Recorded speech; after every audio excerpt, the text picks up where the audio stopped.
Clip number 260۔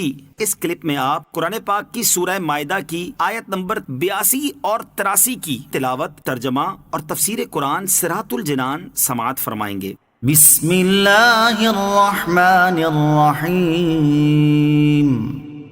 ترجمہ: اللہ کے نام سے شروع جو نہایت مہربان رحمت والا ہے۔ لَتَجِدَنَّ أَشَدَّ النَّاسِ عَدَاوَةً لِّلَّذِينَ آمَنُوا الْيَهُودَ وَالَّذِينَ أَشْرَكُوا وَلَتَجِدَنَّ أَقْرَبَهُم مَّوَدَّةً لِّلَّذِينَ آمَنُوا الَّذِينَ قَالُوا إِنَّا نَصَارَىٰ ذَلِكَ بِأَنَّ مِنْهُمْ قِسِّيسِينَ وَرُهْبَانًا وَأَنَّهُمْ لَا يَسْتَكْبِرُونَ۔ ترجمہ: ضرور تم مسلمانوں کا سب سے زیادہ شدید دشمن یہودیوں اور مشرکوں کو پاؤ گے، اور ضرور تم مسلمانوں کی دوستی میں سب سے زیادہ قریب ان کو پاؤ گے جو کہتے تھے ہم نصارہ ہیں۔ یہ اس لیے ہے کہ ان میں علماء اور عبادت گزار موجود ہیں اور یہ تکبر نہیں کرتے۔ وَلَتَجِدَنَّ أَقْرَبَهُم مَّوَدَّةً لِّلَّذِينَ آمَنُوا، اور ضرور تم مسلمانوں کی دوستی میں سب سے زیادہ قریب ان کو پاؤ گے۔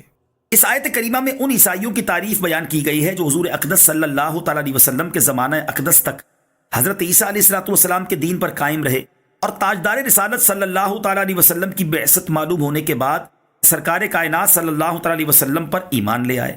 شان نزول: ابتدائے اسلام میں جب کفار قریش نے مسلمانوں کو بہت ایذائیں دیں تو صحابہ کرام میں سے 11 مرد اور 4 عورتوں نے سرکار رسالت صلی اللہ تعالیٰ علیہ وسلم کے حکم سے حبشہ کی طرف ہجرت کی۔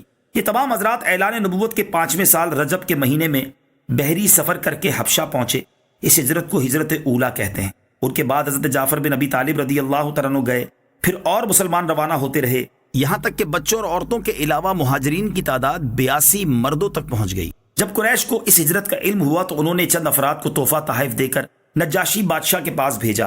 ان لوگوں نے دربار شاہی میں باریابی حاصل کر کے بادشاہ سے کہا، ہمارے ملک میں ایک شخص نے نبوت کا دعویٰ کیا ہے اور لوگوں کو نادان بنا ڈالا ہے۔ ان کی جماعت جو آپ کے ملک میں آئی ہے وہ یہاں فساد انگیزی کرے گی اور آپ کی رعایا کو باغی بنائے گی۔ ہم آپ کو خبر دینے کے لیے آئے ہیں اور ہماری قوم درخواست کرتی ہے کہ آپ انہیں ہمارے حوالے کیجیے۔ نجاشی بادشاہ نے کہا، پہلے ہم ان لوگوں سے گفتگو کر لیں، باقی بات بعد میں دیکھیں گے۔ یہ کہہ کر اس نے مسلمانوں کو طلب کیا اور ان سے دریافت کیا کہ تم حضرت عیسیٰ علیہ السلام اور ان کی والدہ کے بارے میں کیا عقیدہ رکھتے ہو؟ حضرت جعفر بن ابی طالب رضی اللہ تعالیٰ عنہ نے فرمایا، حضرت عیسیٰ علیہ السلام اللہ تعالیٰ کے بندے اور اس کے رسول کلمت اللہ اور روح اللہ ہیں، اور حضرت مریم رضی اللہ تعالیٰ عنہا کنواری پاک ہیں۔ یہ سن کر نجاشی نے زمین میں سے ایک لکڑی کا ٹکڑا اٹھا کر کہا، خدا عز و جل کی قسم، تمہارے آقا نے حضرت عیسیٰ علیہ السلام کے کلام میں اتنا بھی نہیں بڑھایا جتنی یہ لکڑی، یعنی نبی پاک علیہ السلام کا ارشاد کلام عیسیٰ کے بالکل مطابق ہے۔ یہ دیکھ کر مشرکین مکہ کے چہرے اتر گئے۔ پھر نجاشی نے قرآن شریف سننے کی خواہش کی تو حضرت جعفر رضی اللہ تعالیٰ عنہ نے سورہ مریم کی تلاوت کی۔ اس وقت دربار میں نصرانی عالم اور درویش موجود تھے، قرآن پاک سن کر بے اختیار رونے لگے۔ پھر نجاشی نے مسلمانوں سے کہا، تمہارے لیے میری سلطنت میں کوئی خطرہ نہیں۔ مشرکین مکہ اپنے مقصد میں ناکام ہو کر واپس پلٹے اور مسلمان نجاشی کے پاس بہت عزت و آسائش کے ساتھ رہے، اور اللہ تعالیٰ کے فضل سے نجاشی کو دولت ایمان کا شرف حاصل ہوا۔ اس واقعے کے متعلق یہ آیت نازل ہوئی۔